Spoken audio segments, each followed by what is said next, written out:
తాకట్లో ఉన్న బంగారాన్ని విడిపించలేక వడ్డీల మీద వడ్డీలు కడుతూ ఇబ్బంది పడుతున్నారా? అయితే ఇప్పుడే సంప్రదించండి శివ గోల్డ్ కంపెనీ. మీ నమ్మకానికి మా హామీ శివ గోల్డ్ కంపెనీ. సముద్రంలో 10 రోజుల్లో వేట ముగించి ఇంటికి చేరుకోవాల్సిన 7 మత్స్యకారులు 15 రోజులైనా తీరానికి చేరకపోవడంతో కుటుంబ సభ్యులకు కంటి మీద కొనుక్కు కరువైంది. నడి సంద్రంలో యాడున్నారో ఏమయ్యారోననే ఆందోళన అయిన వారిలో అలజడి రేపుతోంది. ఎలాగైనా మత్స్యకారుల ఆచూకీ చెప్పాలంటూ కోనసీమ జిల్లా కలెక్టర్కు గోడు వెళ్లబోసుకున్నారు. జాలర్ల గాలింపులకు కోస్ట్ గార్డ్, నౌకాదళ సిబ్బంది సాయం చేయాలని కలెక్టర్ కోరారు. డాక్టర్ బిఆర్ అంబేద్కర్ కోనసీమ జిల్లా అల్లవరం మండలం ఓడలరేవు జెట్టి నుంచి ఈ నెల 3న ఉదయం 10 గంటలకు 7 మత్స్యకారులు వేటకు వెళ్లారు. 10 రోజుల్లో వారు తీరానికి చేరుకోవలసి ఉండగా ఇప్పటికీ రాలేదు. బయలుదేరిన గంట తర్వాత నుంచి వారి ఫోన్లు పనిచేయలేదు. తీరం నుంచి 100 కిలోమీటర్ల వరకు వెళతామని, మొబైల్ ఫోన్లకు సిగ్నల్స్ రాకపోవచ్చని ముందుగానే వారు చెప్పడంతో కుటుంబ సభ్యులు మొదట ధీమాగానే ఉన్నారు.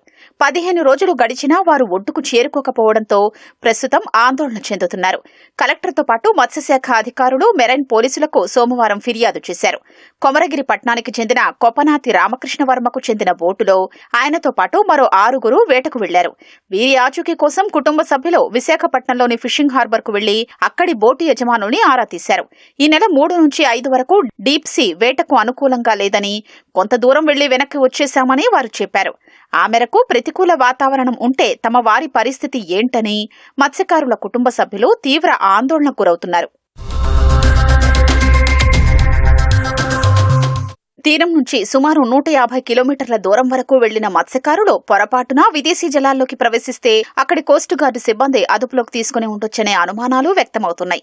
ఓడలరేవు తీర ప్రాంతానికి ఓవైపు బంగ్లాదేశ్, మరోవైపు శ్రీలంక ఉన్నాయి. ఈ నేపథ్యంలో అక్కడి ఎంబసీ అధికారులతో సంప్రదింపులు జరుపుతున్నట్లు కలెక్టర్ మహేష్ కుమార్ తెలిపారు. బోటు సముద్రంలో ఎక్కడుందో తెలుసుకునేందుకు వీలుపడే ట్రాన్స్పాండర్ లేకపోవడం, ఈ నెల 5 వరకు తుపాను ప్రభావం ఉండడం వల్ల వేటకు వెళ్లొద్దని గత నెల 31న ఓడలరేవు వెళ్లి బోటు యజమానికి చెప్పినట్లు స్థానిక మత్స్యశాఖ సహాయకుడు బాలయోగి చెప్పారు. ట్రాన్స్పాండర్ అమర్చిన తర్వాత ఈ నెల 6 నుంచి వేట సాగించొచ్చని చెప్పినా వినకుండా వేటకు వెళ్లారని ఆయన పేర్కొన్నారు.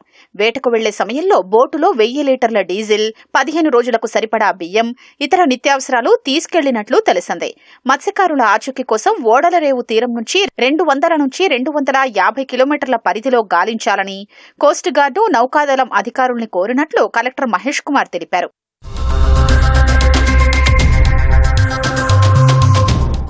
ఓడలరేవుకు చెందిన మత్స్యకారులు సముద్రంలో గల్లంతైన ఘటనపై డిప్యూటీ సీఎం పవన్ కళ్యాణ్ ఆందోళన వ్యక్తం చేశారు. వారి ఆచూకీ తెలుసుకునేందుకు చర్యలు వేగవంతం చేయాలని అధికారుల్ని ఆదేశించారు. ఈ అంశంపై జిల్లా కలెక్టర్, ఎస్పీలతో ఉప ముఖ్యమంత్రి మాట్లాడారు. గల్లంతైన మత్స్యకారుల కుటుంబ సభ్యులకు ఎప్పటికప్పుడు సమాచారం ఇవ్వాలని అధికారులకు పవన్ సూచించారు.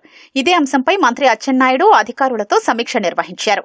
గాలింపు చర్యలు ముమ్మరం చేయాలని, తీర రక్షక దళంతో సమన్వయం చేసుకోవాలని అధికారుల్ని ఆదేశించారు.